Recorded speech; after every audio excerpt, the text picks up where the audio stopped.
Welcome back. Thursday, March 11th, 2021. Today's opening is a little different. I want to dedicate it to some quotes that have been circling in my mind and place them in front of yours. Let me start with something I heard this morning from Dennis Prager. Given it's a year anniversary now since COVID has been declared a pandemic. He said, we're supposed to respect people who say wear a mask after you are vaccinated. Have we lost all our senses? Good question. You can't see loved ones who are dying, even if you wear a mask. Have we lost all our senses? Good question. We are now at a place of medical and scientific nonsense and worse, cruelty. Thank you, Dennis.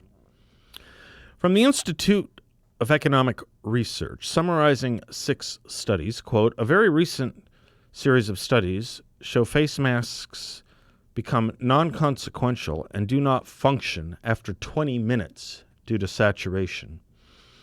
Those masks are only effective so long as they are dry, said Professor Yvonne Cossard of the Department of Infectious Diseases at the University of Sydney. As soon as they become saturated with the moisture in your breath, they stop doing their job and pass on the droplets. In a similar light, there are indications that wearing a mask that has already been used, which is very common, is riskier than if one wore no mask at all. The evidence on mask mandates is also clear in that they are ineffective and do not work against respiratory viruses, which SARS-CoV-2 is. More. Citing several other studies, concerns are being raised regarding psychological damage and why a mask is not just a mask. There is tremendous psychological damage to infants and children, with potential catastrophic impacts on the cognitive development of children when you force them to wear masks.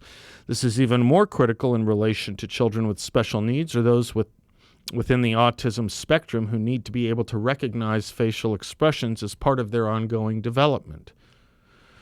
The accumulating evidence also suggests that prolonged mask use in children or adults can cause harms, so much so that neurosurgeon Russell Blaylock states, quote, the bottom line is that if you are not sick, you should not wear a mask, close quote. Furthermore, Dr. Blaylock states, by wearing a mask, the exhaled viruses will not be able to escape and will concentrate in the nasal passages of those who are sick. They then enter the olfactory nerves and can travel to the brain, close quote. The Institute concludes, based on all evidence available, quote, the science is settled. Masking children is as absurd, illogical, nonsensical, and potentially dangerous as anything we can think of. Close quote. That's the science. Some other things on my mind. Listener Marilyn in Phoenix says when she thinks of the Biden nominees who are in trouble because they've tweeted nasty and worse messages in the recent past and blame it on the ethics of social media, she thinks of this line from C.S. Lewis in Mere Christianity. Quote, surely what a man does when he is taken off his guard is the best evidence for what sort of man he is. If there are rats in a cellar, you are most likely to see them if you go in very suddenly. But the suddenness does not create the rats. It only prevents them from hiding. In the same way, the suddenness of the provocation does not make me ill-tempered. It only shows me what an ill-tempered man I am. That's probably worth repeating. Surely what a man does when he is taken off his guard is the best evidence for what sort of man he is. If there are rats in a cellar, you are most likely to see them if you go in very suddenly. But the suddenness does not create the rats. It only prevents them from hiding. In the same way, the suddenness of the provocation does not make me ill-tempered. It only shows me what an ill-tempered man I am. Close quote. Other things.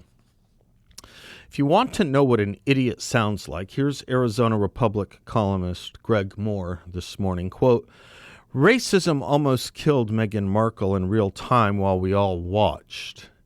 That's the only legitimate takeaway from the interview she granted Oprah Winfrey, especially for all the white people who think they're showing benevolence when they say, I don't see color. Ignoring someone's experience based on their ethnicity is an insidious form of bigotry. The details of uneven treatment that Markle shared in the 90-minute CBS interview are the sum of all fears for far too many black people in the U.S., and anyone who can't see that can't see us, close quote. Uneven treatment? Are you kidding me? Yeah, I'd say a member of the royal family receives uneven treatment, the kind of treatment every little girl dreams of, kind of treatment most would give their eye teeth to enjoy. Moore concludes his column this way, quote, "The good news is that Markle found allies, such as her husband, a white man who saw color and the harmful effects of racism, and she's rebuilding her life the way she sees fit. And through sharing her story, she's creating an opportunity for things to improve for black people, and there would be white allies who might otherwise claim they don't see color." That's the sort of thing that almost got Meghan Markle killed in real time while we all watched, closed quote. She's creating an opportunity for things to improve for black people? I'd like to see what she does for black people going forward with her millions of dollars. But you bet. Just be like Meghan is the message, I guess. Go marry a prince, garner millions of dollars, get an interview with Oprah, and all will be healed. And what's this nonsense of her husband, a white man, who saw color and the harmful effects of racism? Did he see color when he married her or only after he married her? And how does he know this? And why was she suicidal if he was so sensitive to these issues ab initio? I'm sorry, but I've worked in suicide prevention and other self-harm prevention for decades. Meghan is not the model of the problem, much less the solution. And jamming race into this issue is just unhelpful in the extreme.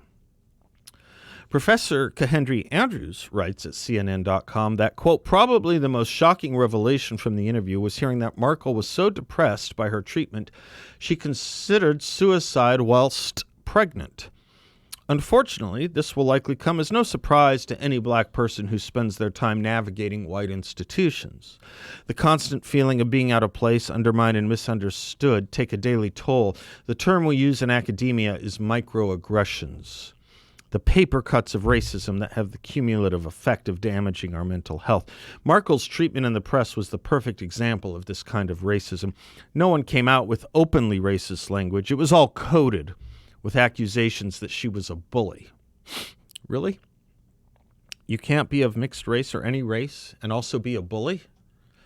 Can you be anything negative as a minority without it being labeled racist to say so?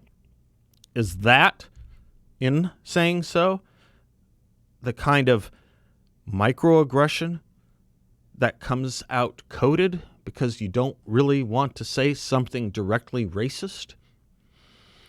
Can you be anything negative as a minority? I guess we can't call Wayne Williams, a psychopathic murderer of 30 children in Atlanta, as he is African American, a psychopathic murderer. Moreover, he says any black person? Really? Suicide is generally thought of, and any black person, suicide is a problem that any person can have, regardless of race. But the fact that this Professor Andrews says that this affects any black person in a white majority institution means we have a much bigger problem than any of us in the prevention field ever thought. Because almost every institution in America, never mind this country, is majority white. Is every black person in this country contemplating suicide? Just so you know something about Professor Andrews, he opens his column by praising Malcolm X and quoting him for denouncing the great Martin Luther King March on Washington. Andrews writes this, quote, "Malcolm famously declared the 1963 March on Washington, despite its best intentions and relative success, a farce, a production that Hollywood couldn't have topped. So I shudder to think what he would have made of this interview with Meghan Markle." Close quote. I, for one, could care less what a bigot like Malcolm X thought of the March on Washington, much less what he might have thought about the Meghan Markle interview. Malcolm X got nothing for civil rights. Martin Luther King got everything for the cause, and without the hate that Malcolm X promulgated. Something about the word woke now, if I may. Interviews this week kept bringing it up as the ethics that surrounds us in so many of our racial and speech ills. I'd like to go back to the origin of the word. The word woke actually first made its appearance in the New York Times in 1962 in an op-ed by one William Melvin Kelly titled, quote, "No Mickey Mouse can be expected to follow today's Negro idiom without a hip assist. If you're woke, you dig it," close quote. Kelly was writing about an ad he saw in the New York City subway system. The oddest thing is what Kelly wrote in 1962 about his culture, that of what he called, quote, "the American Negro," close quote.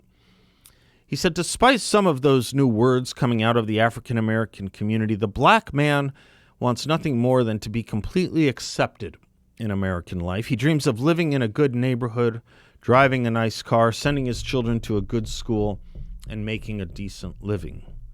He went on. He realizes that anything which sets him apart will keep him apart. Of course, that in fact was the main goal of civil rights in the 1960s, integration, mainstreaming into all of American life. Somewhere, somehow, that became no longer the goal but the enemy. Integration transmogrified into re- and self-segregation. Judgments by race, then deemed odious, have now become de rigueur, at least to what we now have as mainstream terminology with the word woke. Consciousness raised. Black power came to be the norm. You get that from Professor Andrews over at CNN while he cites Malcolm X and says the idea of not seeing color is racism itself. That would be surprising to the inventor of the term woke. Are you aware of how odious the idea of race power or power of race was to the integrationist ethic, the ethic of the inventor of the term woke? Let me read you a quote from a little later in that decade, from the year 1966. Quote, "We've heard a lot of talk over the last few months of black power, and we've started hearing talk of white power. But I don't talk about black power or white power. I would prefer to believe in a kind of striped power where black and white together. We work to achieve the legitimate power that all God's children must have to function in life. The fact is, there is no separate black path to power and fulfillment that does not intersect white routes. There is no white path to power and fulfillment short of chaos that does not share that power with black aspirations for freedom and human dignity. What we must come to see is that we are tied together, and every Negro is a little white, and every white person is a little Negro. All our music, our language, our material prosperity, even our foods, are an amalgam of black and white. So the Negro needs the white man to save him from his fears, as the white man needs the Negro to save him from his guilt. We are caught in an inescapable network of mutuality." Close quote. Guess who said that? Reverend Martin Luther King Jr. in a famous speech at Monmouth University. Today, CNN venerates Malcolm X, criticizing King. As Thomas More says in A Man for All Seasons, I show you the times. I'm Seth. We'll be right back.